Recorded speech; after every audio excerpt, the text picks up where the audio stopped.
భక్తుడైన దావీదు అంటాడు కదా, నేను గాఢాంధకారపు లోయలలో సంచరించిన నేను దేనికి భయపడను, ఏ అపాయమునకు భయపడను, ఎందుకంటే నీ దుడ్డు కర్ర నీ దండము నన్ను ఆదరిస్తాయి.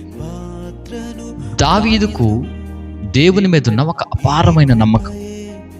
చూడండి, గాఢాంధకారపు లోయల్లోనికి ఎప్పుడు కూడా దేవుడు తీసుకుని వెళ్ళడు. కానీ దావీదు అంటాడు, గాఢాంధకారపు లోయలో నేను సంచరించినను, ఒకవేళ నేను తొట్టిల్లిపోయి గాఢాంధకారపు లోయల్లో పడినా,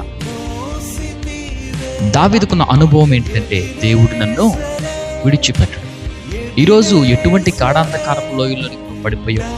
ఒకప్పుడు దేవుని నేను నమ్మిన నీవు, ఒకప్పుడు దేవుడే నాకు సమస్తము అనుకున్న నీవు, ఒకప్పుడు దేవుడు లేకపోతే మేము బ్రతకలేము, ఈరోజు మాకున్న స్థితి దేవుడే ఇచ్చాడు అనుకున్న నీవు, ఈరోజు దేవుని దగ్గర అదే మనస్సు, దేవుని దగ్గర అదే హృదయం మనకుందా?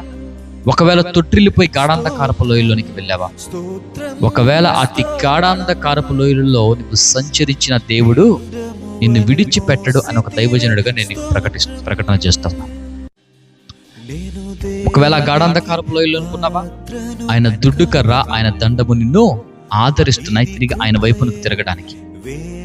అట్టి విధానాన్ని నువ్వు ఎప్పుడైతే దేవా నాకు సమస్తము నువ్వే నాయన, హిజ్కియా ఆయన వైపు తిరిగి అంటాడయ్యా, నేను చేసిన నీ మందిరములో నేను చేసిన పనులను ఒకసారి జ్ఞాపకం చేసుకో అనగానే, యెషయా ప్రవక్త నడిమిషాలకు కూడా దాటకముందే వెళ్ళి మాట్లాడు, మళ్ళీ 15 సంవత్సరాల ఆయువునిచ్చానని చెప్పి పో అంటాడు. ఈరోజు దేవుడు అంటున్నాడు, నువ్వు దేనిని ఎక్కడ విడిచిపెట్టు, దేవుడు నిన్ను విడిచిపెట్టే దేవుడు కాదు. దేవుడు నిన్ను విడిచిపెడతాడని ఎప్పుడు అనుకోవద్దు.